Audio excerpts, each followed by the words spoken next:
Pangatlo, magastos mo na wala sa oras. Eh dito pa naman sa Hong Kong, di ba?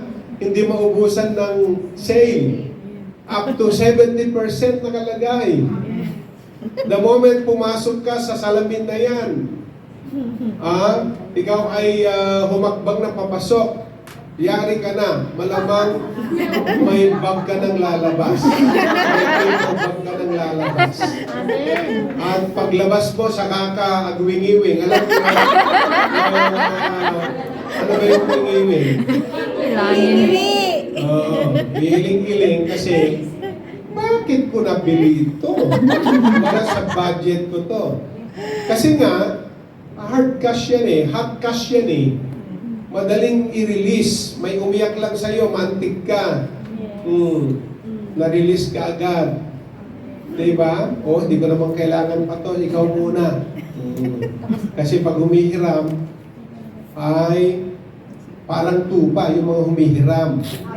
Pag sinisigil mo na, leon na. Diba? Hindi mo ganyan, yung hiram talagang ang bait. Sige na, parang awa mo na. Kailangan ko talaga. Ikaw na lang ang talagang maasahan ko. Tulog ka ng langit.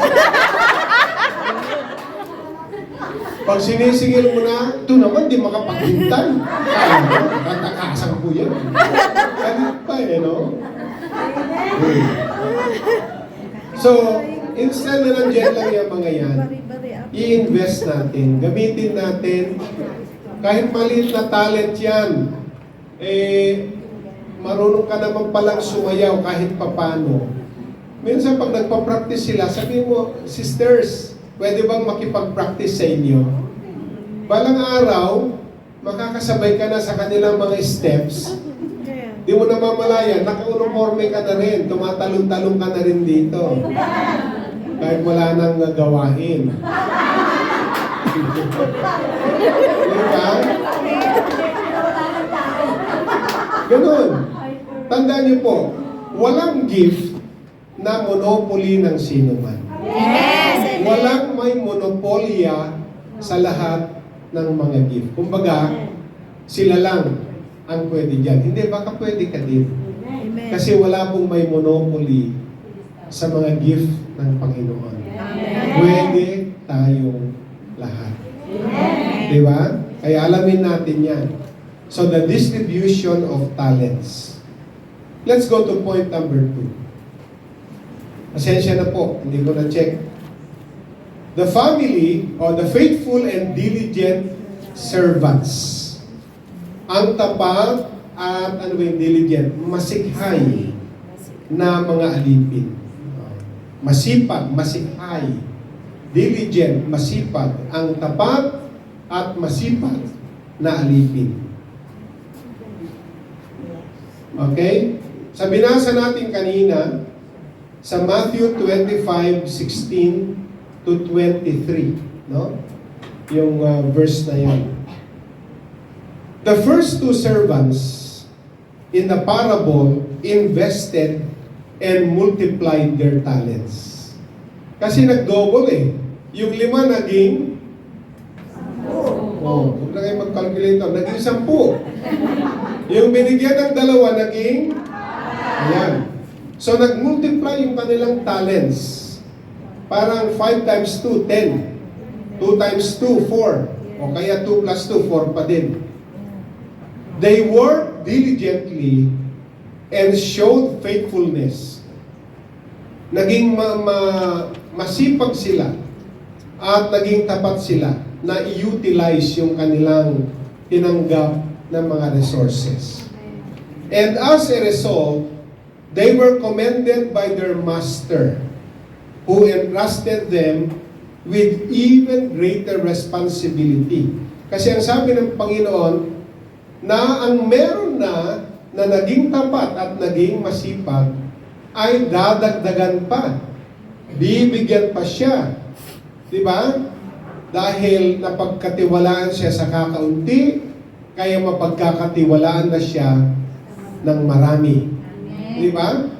Hindi naman pwedeng 100 o 10 kaagad ang gifts mo. magmamanifest yung mga multiplication ng gifts pag ni-utilize mo na o ginagamit mo na yung simula, yung una. Diba? Sinishare ko naman yan. Bago ko matuklasan ang mga gifts ko galing sa Panginoon, nag-start ako sa mababa. Nung ako yung magpastor, hindi ka agad mikropono ang binigay sa akin. Nung ako yung mag-serve sa Panginoon, map po ang binigay sa akin. Nung sabihin ko sa aking pastor, magpapastor na po ako, mag-full time na ako. O, kunin mo yung map, mag-map ka sa buong floor. Ha? Parang hindi naintindihan.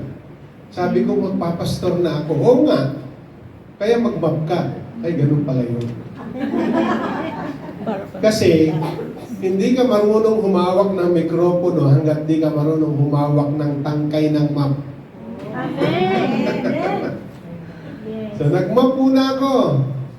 Nag-usher muna ako. Diba? Humble beginnings. So, habang ginagawa ko yung mga humble beginnings, nire-reveal niya yung susunod. Nire-reveal niya yung susunod. Kaya alam ko lahat. Kung ayaw nyo na mag-vacuum, kaya ko po yan. Dahil ako po ang unang nag-vacuum bago kayo. Kung ayaw nyo na maglinis ng CR, hindi naman, alam nyo naman yan, ano? Halimbawa, ayaw nyo na. Kaya ko rin yan. Kasi ang una kong ministry, naglinis din ako ng CR. Amen. Amen? Amen. So alam ko lahat yan. Hindi yung, si pastor, pang microphone lang yan. Hindi. Alam ko lahat yan. Kasi, doon ko na-discover yung mas marami pang gifts na nakatago na binigay pala sa akin habang ginagamit ko na kung ano yung natuklasan ko na. Amen. Kaya alamin mo lahat until ilagay ka ni Lord sa pinaka-major calling mo. Amen. Oh. Siyempre, hindi na ako mag-a-usher. Nandiyan na kayo. Nag-start din kayo. Diba? Kasi natagpuan ko na, nalaman ko na yung pinaka-major calling ko. So, their faithfulness and diligence demonstrate the importance of being good stewards of what God has given us. I-utilize natin lahat yan. Sa lahat po ng gifts, wala pong sitting ministry. Amen. Anong ministry mo sa church? Sitting ministry. Nasaan sa Bible yun? Wala sa Bible yun. Walang sitting ministry. Walang mga bench warmer. Ano yung sabihin nun?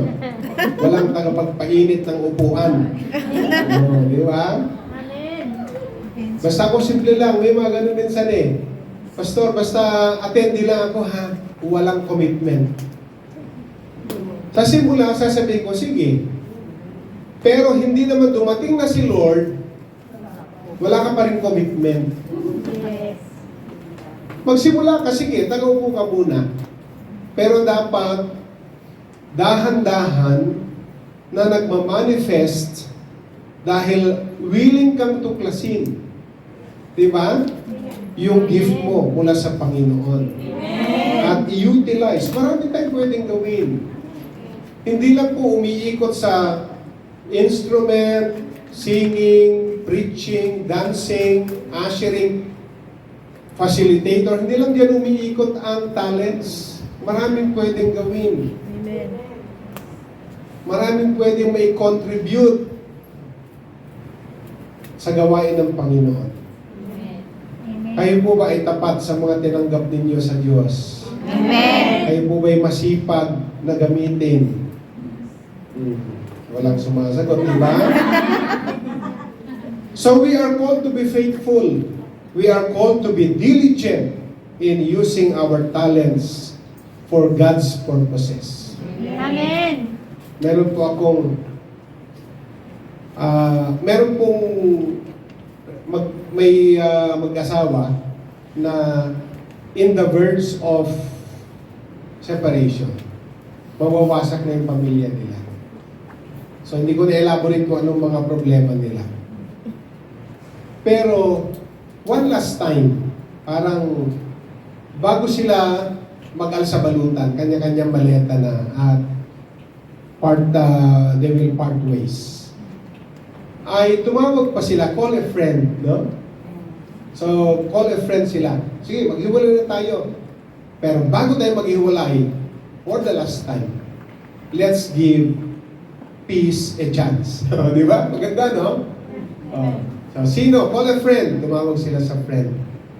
Yung friend, hindi niya kayang counselan yung problema nila. Hindi niya kayang lapatan ng payo. Mabagsik ang problema nila. Kaya, siya ay naging tulay. Sabi niya, okay, at least nagbigay kayo ng chance na ma-reconcile bago kayo magsulian ng kandila. Bago kayo magsulian ng wedding ring. Di ba? At bago nyo gamitin ang kanya-kanyang apelyido nyo na uli. Pero hindi ko kayang lapatan yung inyong problema ng payo. Pero may kilala ako na pwedeng kakausap sa inyo. Dalihin ko kayo sa kanya at ako po yung tinukoy niya. So, hindi ko kilala itong mag-asawa. At iniwan kaming tatlo. At pinakinggan ko ang problema. Pinakinggan ko ang problema ng isa't isa, kung anong dahilan, bakit mag-aala sa balutan na sila. At binigyan ako ni Lord ng wisdom na payuhan sila. At sa grasya ng Panginoon, ay binigyan pa nila uli ng pagkakataon na, sige, one last chance. Wag muna tayo maghiwalay. Sundin natin yung payo ni Bishop. Diba? At umuwi sila. At nagsimula na silang mag-church. Kasi sabi ko sa kanila, the only solution to your problem is the Lord. Amen. Once you bring in God in that relationship, maayos lahat yan. Amen. Kahit anong nakaraan ninyong dalawa, maayos lahat yan. Amen. At yan nga, na-save ang relasyon ng dalawa. Siyempre, anong collateral damage dyan? Mga anak, di ba? Yes. Kasi ganun yun eh, maghiwalay, ang collateral damage, yung tatamaan sa crossfire, yun simple collateral damage, yung mga anak sa gitna. Kasi kayo lang naghiwalay, pero meron kayong babanating mga anak dyan. Saan sila kakampi? Kakampi